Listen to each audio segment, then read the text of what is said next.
Welcome to the AIM Insight e-training series presented by AIM Sports, providing support and training of your AIM Sports products when and where you want it. This module is discussing the generating a track map function in Race Studio 2. Track maps are a valuable tool that allow you to view your actual track position directly linked to the cursor position in your data graphs. Race Studio 2 allows the generation of high-quality, accurate track maps directly from your recorded data. Race Studio 2 also allows the full management of track maps, including modifying, loading, or deleting existing maps, in addition to creating new track maps. There are functions in Race Studio 2 that require a track map. Some are split times, track report, lap replay, and time compare. To generate track maps, you must have valid speed and lateral acceleration data or a GPS sensor. As you can see here, we are displaying GPS speed and lateral acceleration traces. A quick check to determine what speed information Race Studio 2 is using for the track map generation is to check the reference speed setting. To do this, select the Modify menu item. Then select the reference speed menu item. This will open the reference speed configuration window. In this window, you will see all of the valid speed channels. In this example, the GPS speed is the speed channel that is currently set. This is the speed channel that we want, so we will just click on the Cancel button.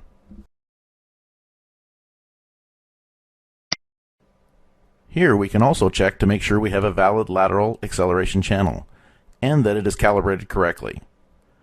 As you can see here, our lateral acceleration channel looks pretty good, and where the vehicle is going down a straight section of the track, the lateral G values are very close to 0. As I mentioned earlier, there are functions in Race Studio 2 that require a track map. With the data we are currently looking at, we do not have a track map generated yet, and if we open the View pull-down menu, you will see some items that are grayed out. Let's click on the View menu item. As you can see here, the split times, track report, and lap replay menu items are grayed out and not available because we do not have a track map generated yet. So let's go ahead and generate a track map so all of those functions as well as the time compare function will become active. First, we select the map menu item. Then select the new menu item. This opens the Modify Track Map window. Every function you need to generate a track map is included in this window. Let's talk about the main parts of this window. First is the Graph and Map window. The graphs shown are the speed trace for the selected lap in blue and the lateral acceleration trace in green. These are provided so you can quickly see your positive and negative g-forces as well as your acceleration and deceleration zones. These will help you decide where to create your lap segments if you decide to not accept the segments automatically generated by the software. Here, the software highlights in blue the selections for sensor information available and the style of track that it is determined is the best for creating a track map. Since this data has a GPS sensor, it has selected 2 wheels, speed and gyro requested. The number of wheels is not as important as the sensors the software is highlighting.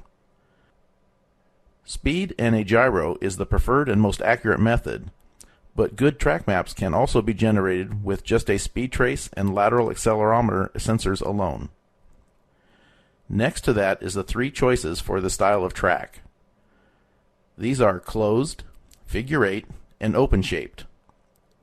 Closed is where the track starts and finishes at the same point and does not cross over itself at any point. The figure 8 choice is for tracks that start and stop at the same position but cross over at some point, and the open shape choice is for tracks that start at one point and finish at a different point. In this area, all of the enabled laps are shown, and the software automatically selected your best lap to generate this track map. You can select any of these enabled laps to generate a map, but typically your best lap is a good choice. Here you have 3 slider bars. The first bar is the track shape and allows you to fine-tune the shape of the track. The second bar is the channel's threshold bar and this adjusts the threshold that the software uses for generating corner radius and straightaway length.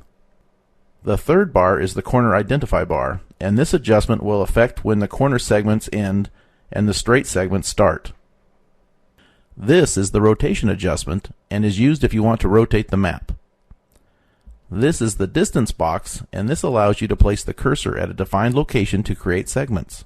An example of this would be that if you want to place a segment exactly 500 feet past the starting line, just input 500 into this box and press the Move To button. The cursor will jump directly to that location.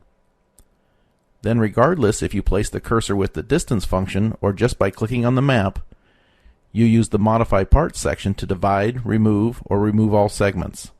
The final choice in this area is this button. This button allows you to change the map segments from two different colors, red and blue, for corner segments, and straight segments that are green. This is a toggle, and you just need to click on the track segment you want to identify, and then click on this button until you have selected the segment type and color you want. If you make some changes and you decide that you do not want to apply these changes, the software has provided a default values button that will reset all of these adjustments back to where they were before you made any adjustments. And finally, after you have made any adjustments, or even more common is just accepting the software default values, we need to name and save the new track map. So we just select the file name text box and type in the name of the track. In this case, the track was Sebring. After typing in the name, click on the OK button.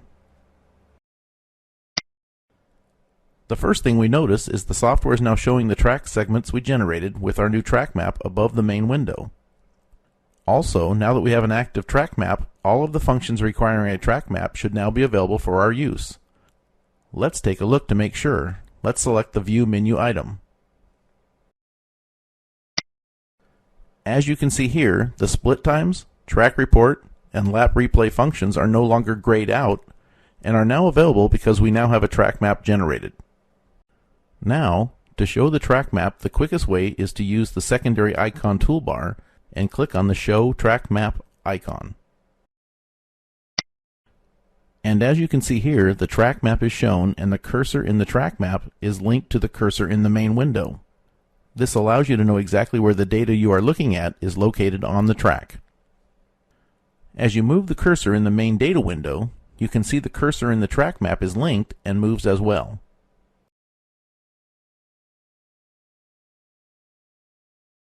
In closing, track maps are a valuable tool that allow you to view your actual track position directly linked to the cursor position in your data graphs. Creating and using high-quality, accurate track maps in RayStudio 2 is very easy and can be done in just a few short moments and provides large benefits. For more AIM Insight e-training content and information about upcoming on-site training seminars, visit www.aimsports.com/support, your source for support and training of AIM Sports products when and where you want it.